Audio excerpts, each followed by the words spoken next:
Hi, Ewan. Thanks for joining me. How are you? I'm good, Matt. I'm good. I was at the Newport County Scunthorpe game last night. Got back home because I live in Norwich, so it's a bit of a trek. I got home just before 1 o'clock. But it's just nice to be back at work, really, having had 3 months off from sort of Christmas time until the end of March, with the BBC policy of not being able to travel to football stadiums. It's just nice to be back to work, mate. Yeah, I bet. I just want to take you back, first of all, to your Huddersfield days, in particular the 91 to 92 season. You scored 34 goals and broke the record for most goals post-war in a season. That's quite good, isn't it? Yeah, I mean it's the best season of my career. But in all honesty, we had a good team. We did have a good side. We had with the likes of Peter Jackson, our club captain, who played in the top flight with Newcastle. We had Simon Charlton, our left back, who went on to play many games for Southampton in the Premier League. We had Chris Marsden, who played for Southampton in the Premier League in midfield. We had myself, Phil Starbuck, who plays for Nottingham Forest. Kieran O'Regan, who was a Republic of Ireland international. So we had a good side. We did have a good side. And it was just nice, really, because that was my second season. In my first season, I'd found it hard, to be honest with you. For some reason or other, I didn't hit the ground running, which happened to me quite a bit when I moved clubs.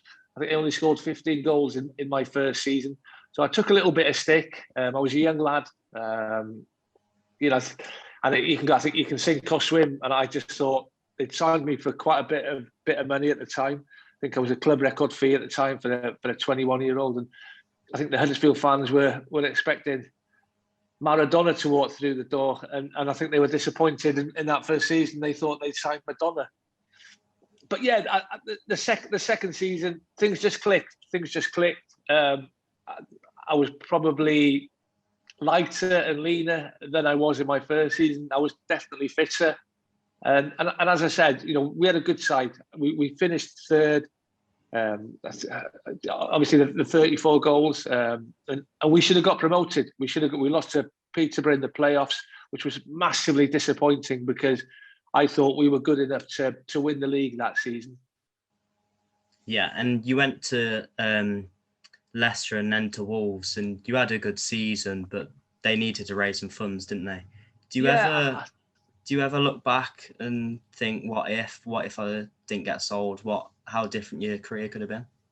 The only time I look back and I think I shouldn't have left that club when I did was when I signed for Leicester.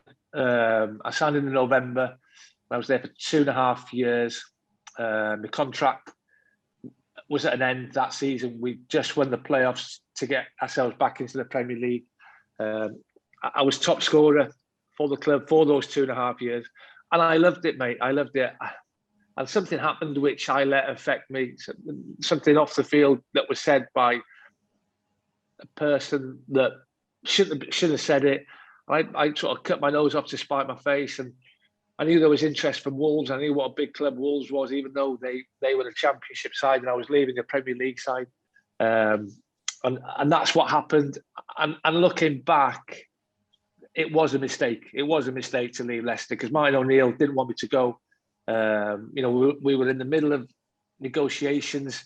I wasn't happy with what they first offered, and I told them that. I probably cut my nose off to spite my face and moved to Wolves because Leicester then went on. I think they were in the Premier League for 6 or 7 years. They won the League Cup twice, and I could have been a part of that. And Leicester's a fantastic club. Wolves, on the other hand, only there for 12 months. Enjoyed my time there, Matt, to be fair. I mean, a lot of people don't think I did because of the way it ended and I got sold. But I did. We had a really good dressing room. We had some great lads there. And looking back at that season, a little bit like my second season at Huddersfield, we finished third. And had we had a half-decent home record at Molineux, we'd have won the league comfortably. I think that was the year Barnsley finished second. And I think the pressure of playing at home, the expectation of the Wolves fans, because they they'd seen their team miss out time and time again, and they thought this was it. I think the pressure got to us, and we finished third. We lost to Crystal Palace in the playoff semi-final, and yeah, within 6 or 7 weeks, Norwich had made an offer, and Mark McGee said the club had accepted the offer. And once a manager's telling you that a club's made a bid for you and that they've accepted it, there's no point you staying around, really. You know, he's basically saying to you, listen, big man, you're not going to be part of my plans. I've got to sell before I can buy, and I'd like to ship you on, which is what happened. But it turned out all right that you went to Norwich, didn't it? You turned into a bit of a hero there. Yeah, 7 years, the longest I'd spent at any football club. First season wasn't great, mate. I tell you, you know, I was commuting every weekend from the Midlands to Norfolk. It's a long way. We weren't the best of side, and looking back, I was once again maybe a little bit overweight, which didn't help me. Only scored 7 goals in my first season. Took a lot of stick, took a lot of criticism from the Norwich fans, and I can understand it. They spent £850,000 on me. You know, Mike Walker, the manager, he'd come out publicly and said that I was the final piece of the jigsaw, and you know we're going to be chasing promotion. And the final piece of the jigsaw scored just 7 goals, and I knew what people were saying. And I just thought, like, I've got to prove people wrong. I've got to get myself in top condition. Bruce Rioch helped me, who was the manager in my second season. He helped me. He was a bit of a disciplinarian. We got on. I've got so much respect for Bruce, and I never looked back, really. You know, my second season at the club, I played up front with Craig Bellamy, and we hit it off straight away. And I scored 24 goals. I think Craig got 17, and he picked up a really bad injury I think it was the beginning of April. We went to Wolves. We played at the Molineux, and Kevin Muscat put one of the worst challenges I've ever seen on Craig and split his kneecap wide open, and that was the start of Craig's injury problems with that knee. And at the time, we were the highest scoring partnership in the Championship, and you know, you had the likes of Big Noel Quinn and Kevin Phillips at Sunderland. You know, we'd scored more goals than them, but we missed Craig. You know, he was our best player. He was our match winner, and not to have him from March until towards the end of the season was a massive blow to us, and we missed out. With that partnership with Bellamy, was that a case of old school football? You know, one's big and knocks it down to the small, fast one. Yeah, do you know what? It was a weird one because Craig, when I went to, I had the same sort of thing with Phil Starbuck at Huddersfield. When I first went to Leicester, I played with, you probably won't remember him, little David Speedy, little fiery Scotsman who played for Chelsea, Liverpool. I hit it off with Speedo. You know, it was as if telepathic to a degree. It's hard to explain. It really is. And I had the same thing with Craig, and Craig was more. He was closer to my son's age than he was to my age. You know, I was a lot older than Craig, but you know, we had that Welsh connection, and as Welsh people, there's not many of us, and we all get on well, and we got on well, even though he was far younger than me, and I just knew what he wanted on the pitch, and he knew what I wanted. I knew exactly what he was going to do, and I think vice versa. And if I'm honest with you, Matt, we never really, I mean, we worked on certain things in training, but the things that we do on the pitch, they would just happen naturally. And it was great. It was great. And, you know, this day and age, you don't tend to see that quite now because 99% of teams play with just that one player up front. I think Leicester are an exception with Iheanacho and Vardy. But yeah, it was, as you say, the typical big man, little man combination up front. I grew up watching Kevin Keegan and John Toshak. I was a big Liverpool fan when I was a young boy, and they were my heroes, sort of thing. So it was that similar type of partnership up front. And you played 15 times for Wales. That must have been a huge honour, but you never quite hit the same heights, I think it's fair in saying. What do you think that's down to? unlucky at times. Probably born in the wrong era. I blame my mum and dad for having me maybe a bit too late or too early. Because when I first got in, I was competing with the likes of Ian Rush, Mark Hughes, Dean Saunders. I knew they were my heroes. I used to love watching Ian Rush scoring goals for Liverpool, being a Liverpool fan.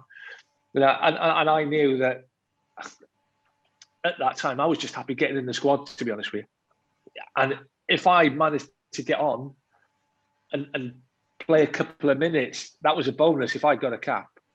But it was just a joy to be in and around the squad, training with the likes of caliber players that I've just mentioned. And I knew 15 caps, I'm a bit disappointed.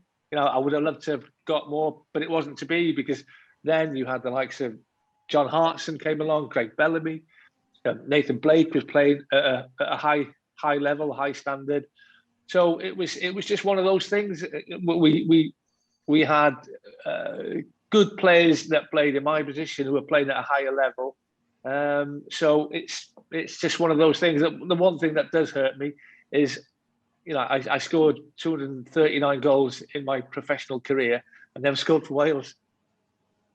And that does leave a little bitter taste in my mouth that I never quite scored for my country. Yeah, definitely. And like we said, you were that big target man, if you like. So in your career, a lot of your goals are through headers. In recent years, a lot of former players have announced that they've been diagnosed with dementia. Is that something you're worried about? I'm aware of it. Am I worried? I wouldn't say I'm worried, Matt, if I'm honest with you. It doesn't keep me awake at night. I mean, I have got on board with a study at the University of East Anglia, because I live in Norwich, that Dr. Michael Gray has been working for years to put together. And it's just like a form of little tests that you can do on a computer up at the UEA, or you can do them at home on a tablet or a computer. Because I did a documentary for S4C, the Welsh speaking channel, and the documentary was, is there a connection between heading a football and early onset dementia? And part of the program was me interviewing Dr. Gray and doing these tests in front of a camera and everything. And they're just simple tests, and you do them every 3 to 4 months, and it's all based to do with timing and how quick the message gets from your mind into your hands and different things. And they just compare the results every 3 to 4 months. And if there is something that they're not quite happy with, there's certain things that they can do. You're right. I was a 6'3" centre forward. Probably more than half my goals came with my head. Yeah, I can't remember how many concussions that I'm aware of that I had. I can definitely remember one when I was playing for Norwich. Went off with about 10 minutes to go, had the old follow the finger with the physio, went back on. Can't remember the thing about what happened after I had the bang to the head. I am forgetful, but I think that's maybe a lack of concentration.